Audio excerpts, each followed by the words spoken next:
Hey, Leanna here. So this morning I want to talk about lies of the enemy. And he uses people close to us to attack us with the words of him. Okay? Because like I said, I say this all the time. So we don't wrestle against flesh and blood. So the people that hurt us, most of the time are being used by the enemy to hurt us. Now, if you've done something and you're reaping the consequences of it, that is not someone being used by the enemy. That is, you broke a law, you now have to pay the consequences for that. But what I'm talking about here is like words that we use and it hurts people, and then we come into agreement with these words, and then therefore we are derailed off of God's purpose and plan for our life. So just some of the lies that the enemy has used. Okay, now this first one I'm gonna say, I have realized that the person was not necessarily trying to hurt me. The person was in fact trying to just get me to push harder or to become better. Okay, but nevertheless I took it in, and the enemy used it in my mind because I was not renewing my mind in what God called me. The enemy used that word, and I became quiet. So the first thing that I want to say is that I'm not dishonoring any of these people that have said anything to me or anybody else. This is to bring awareness of how the enemy is trying to use people to affect you. And we need to constantly stay in our word. We need to constantly stay in a place of transformation so that we can see the attacks of the enemy for what they are, instead of allowing it to take root in our lives and cause a negative change or a negative impact in ourselves and in our walk with the Lord. So with that being said, the very first thing that that I remember being said was just things about my physical body. And as a female, and some men get hurt too when you say things about their physical body, whether their nose is too big or their eyes are too far apart, or they have a big butt or no butt, and just all the things. Okay, it can make people very self-conscious about their self, and it can really hinder them if they're not in the right space with the Lord. And even if they are in the right space with the Lord, it can hinder them for a little bit. You know what I'm saying? We got to go through prayer and work that thing out. But sometimes we can just get over it and laugh it off. Like yesterday at work, the funniest thing, a few years ago, it would have ruined my whole day, right? I would have allowed it to soak in, and it would have ruined my whole day. But yesterday, I was literally doing my job at work, and we were actually we're called to give like courtesy messages or courtesy calls to people before we go interrupt in their service, right? So we do this. We don't necessarily have to do this. Like in our rules and regulations, it says that we only literally have to do this like one time the whole time you have service. So, but we have started doing it every month, regardless if they've had one or not.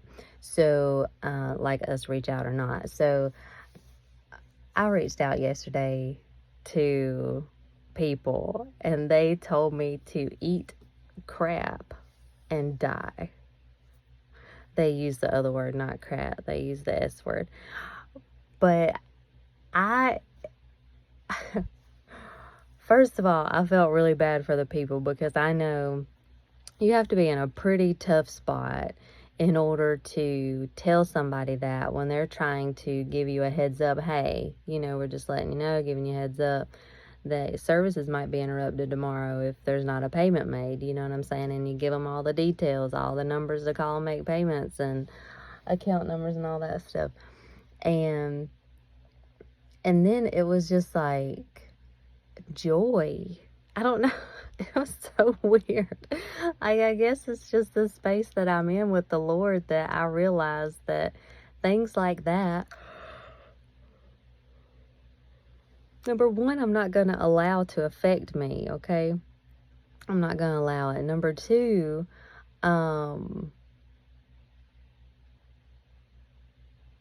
I realize that in doing what the Lord has called me to do, or even sometimes doing what your job calls you to do, is going to take a level of scrutiny. It's going to take a level of pushback, resistance, right? And I laughed so hard about that. Like, I mean, it was the funniest thing. And I was like, I totally needed that. That was so funny.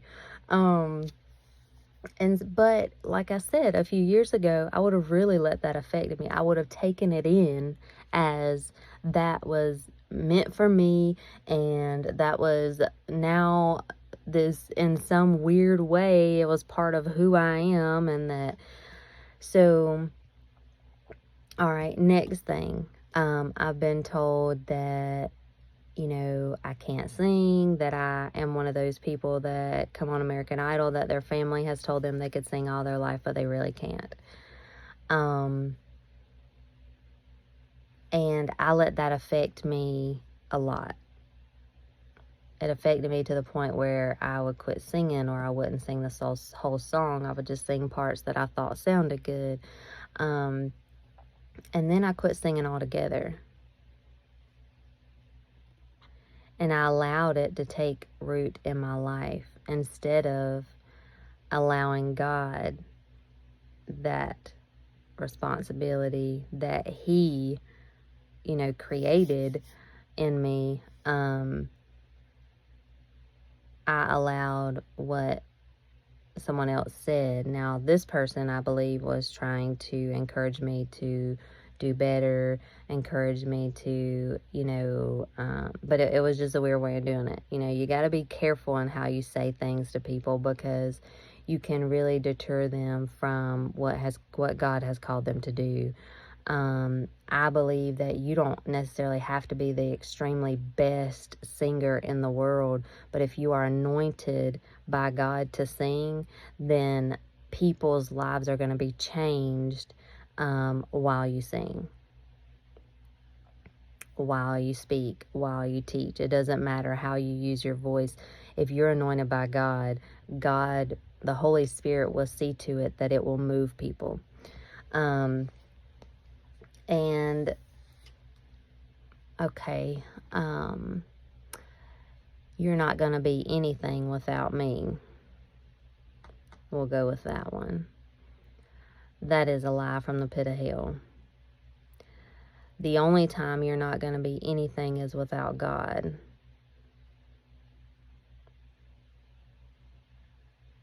And I want that to soak in a minute. You can be all that you want to be when you seek the Lord, you seek His guidance, you get in His will, and you work out your salvation. I'll go on to the next one that has been said to me. This one's hard. It's not hard because I believed it. It's hard because of how it was said and who it was said by. Now the enemy did come and try to, put that in my mind. But deep down, I knew it was not true. I was already going through a transformation in my walk with the Lord at the time, and I kind of knew, no, I don't think that's right. That's not right. And so what was said was that, if you don't know this about me, then you're about to. So I was married to a black man, which number one means I really can't be racist, and I'm still not racist. I don't believe in skin color. I have a biracial son, which means he is part black and he is part white. And if I'm ever anywhere and I hear things said that is negative toward part of his skin color, we out. End of story. You will not keep my child. You will not be able to speak life into my child, or death into my child for that matter. You will not be able to have a really good relationship with me or my children, because I have 2 white children and I have 1 biracial child. So I take that very seriously. In the Bible, it talks about there's no skin color. In fact, there's no male or female in the spirit.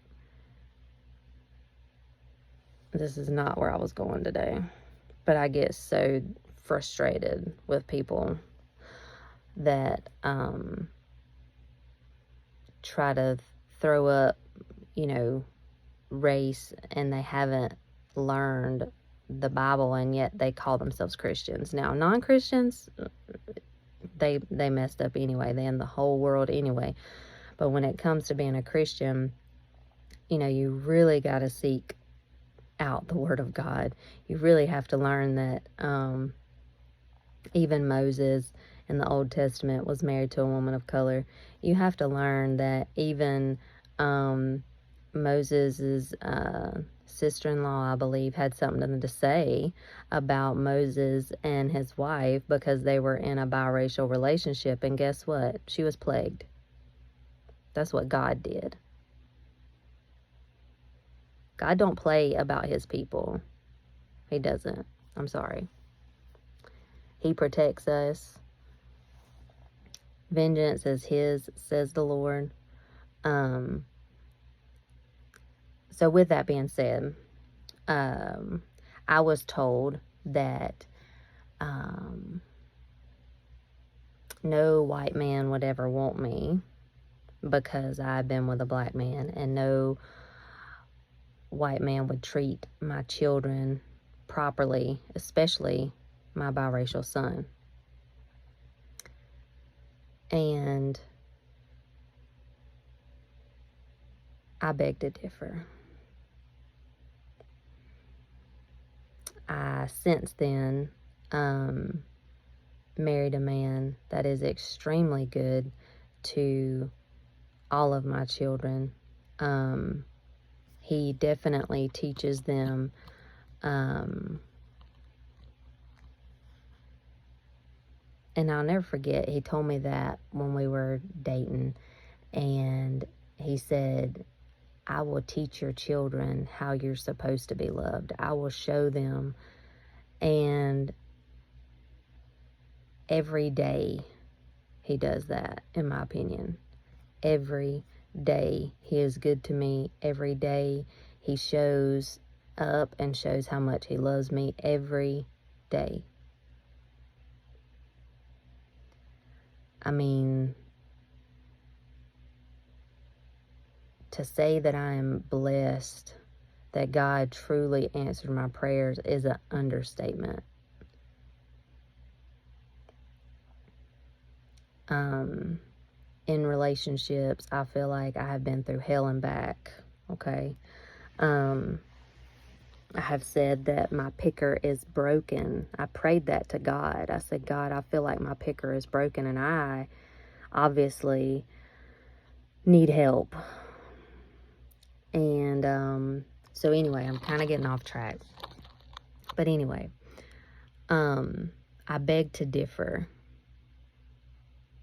because I did find a man that loves me for who I am, regardless of who I married before, regardless of who I was in a relationship with before, and I love him the same way.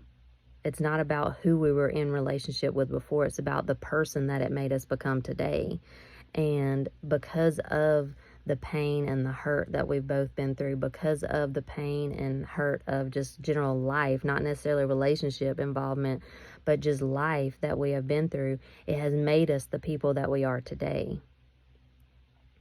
And so, with that being said, if I would have allowed those words to sink into me, I would have never been able to accept my husband for who he truly is.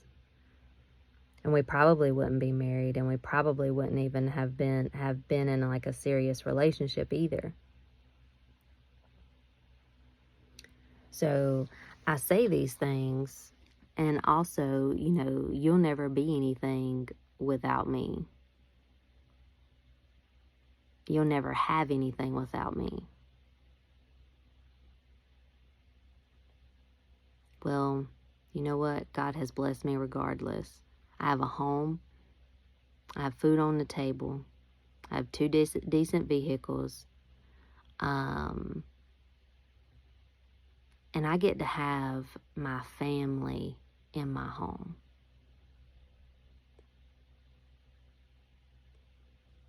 All my kids live here, plus 3.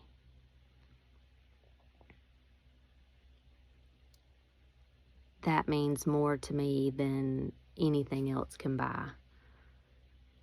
My mama's here right now.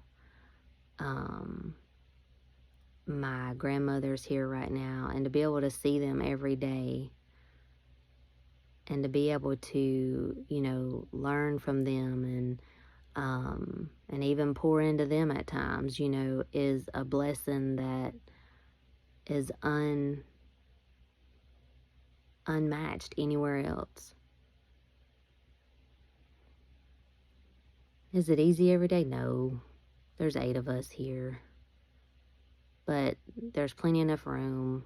And God, like I said, God has blessed. God gave me this house. And he told me this house when he got it, he told me this house will be a house of refuge. Nobody knows that.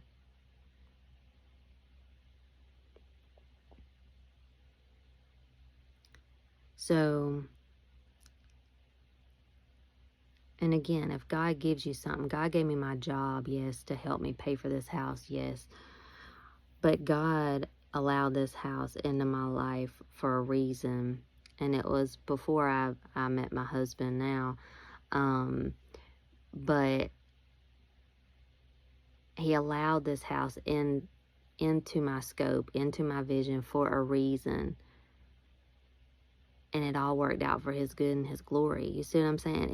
His word does not come back void. I've got to stay on topic. I am getting lost today. I'm chasing them rabbits good today. So I want to talk about the lies. It is easy to become what people try to say you are. Okay? It is easy to become what people try to say you are. And I say that to say this. God has not called you to any of that. God calls us to life and life abundantly. He calls us to holiness and righteousness. He calls us to, salvation. There's a whole list of promises that he has given us. And I want to read in Romans 12 this morning. I feel like it goes along perfectly with what the Lord has had on my spirit the last 2 days, which is the enemy trying to use lies to come up against you to derail you off of God's vision and plan for your life. So Romans 12 says, this is Paul speaking to the Roman church. It says, I appeal to you, therefore, brothers, by the mercies of God, to present your bodies as a living sacrifice, holy and acceptable to God, which is your spiritual worship. Do not be conformed to this world, but be transformed by the renewal of your mind, that by testing you may discern what is the will of God, what is good and acceptable and perfect. And I love the rest of Romans 2. It goes right along with it, but right here I want to stop because I've already been talking really too long. I got off on the rabbit trails. But it says, do not be conformed to this world.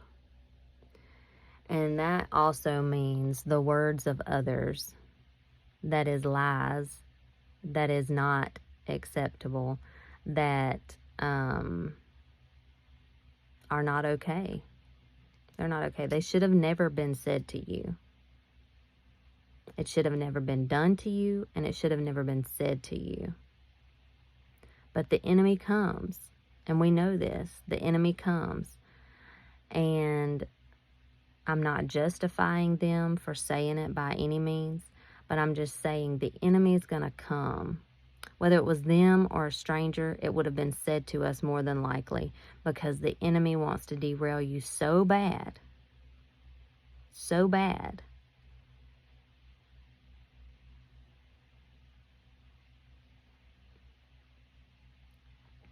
But it says, be transformed by the renewal of your mind. You have got to get in your word. You have got to know the promises of God. You have got to know what God says about you, so that your mind can be renewed to think how God thinks, to know yourself how God knows you.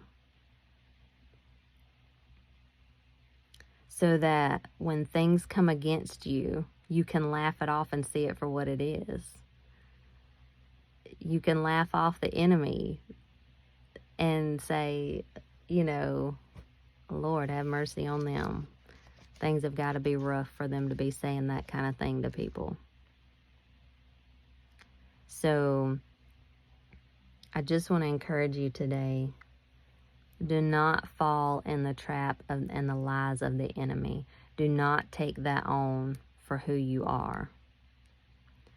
Now, if you are what they're saying you are,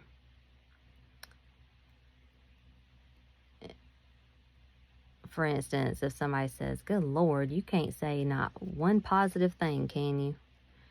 And you know you're a negative person, you need to take that to the Lord and have Him renew your mind. You cannot renew your mind on your own. Take it to the Lord. Truly give it to Him and say, God, I know this is not of you. You don't call us to a spirit of negativity. You call us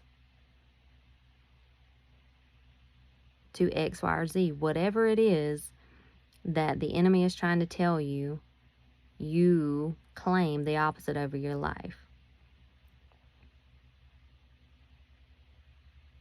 God, I decree and declare that I have joy. I have peace.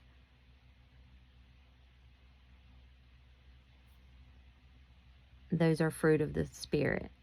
Claim the fruits of the Spirit over your life. If you have nothing else to hang on to, claim those.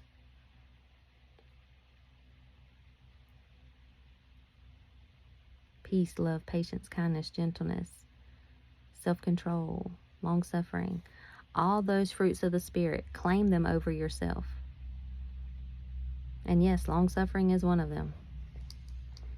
But nowhere in there does it say negativity. Nowhere in there does it say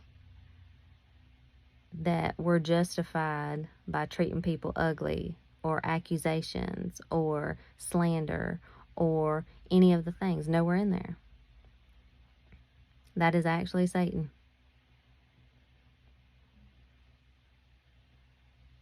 So when people come to you with lies, when people come to you trying to sow discord, dysfunction, and lies into your life, you have got to recognize it. You have got to pray for discernment. You have got to recognize that that is what that is, and that you are going to declare the opposite, and you are not going to come into agreement with those lies of the enemy.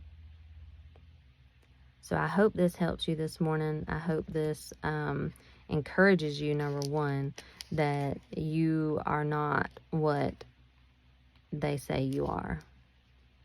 You're not. You're not ugly. You may not be their type, but that doesn't mean you're ugly.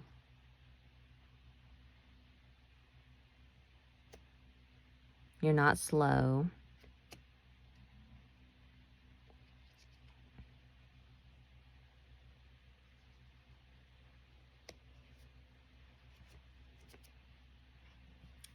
So, read Romans 12. This explains how we're supposed to live our life. It explains the characteristics of a true Christian. It explains some of the giftings and the grace of God. Read Romans 12 today, the whole thing. I love you guys. Hope you have a great day.